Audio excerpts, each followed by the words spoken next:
वक्त हम मॉडर्न बाजार में मौजूद हैं, जहाँ पे जनाब अल्हम्दुलिल्लाह मलक नीब साहब ने नए होटल का इफ्तिताह कर दिया है। और जनाब माशाअल्लाह अल्लाह खैर और राज़िकीन, और अल्लाह इनके रिज़्क़ में बरकत डाले, और हम इनके लिए दुआ गो हैं। और आज हमने को कुरान पाक गिफ्ट करना है। कुरान पाक एक ऐसी किताब है जो अल्लाह के यहाँ महफूज है, और अल्लाह ने इसकी कसम दी है कि इसको कोई बदल नहीं सकता।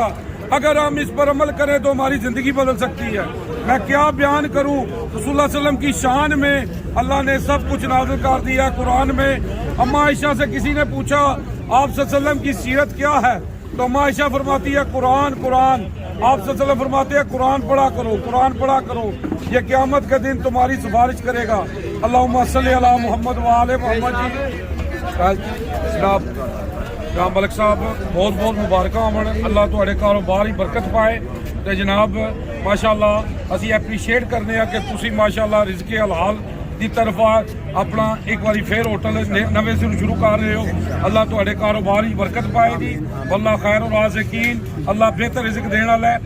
तो जनाब अल्लाह कुरान पाक में फरमाता है कि ऐ नबी जब मेरे बंदे मेरे बारे में पूछें तो कह दो मैं तुम्हारे करीब हूँ और तुम्हारी पुकार सुनता हूँ, और तुम्हें भी चाहिए कि मुझ पर ईमान लाओ।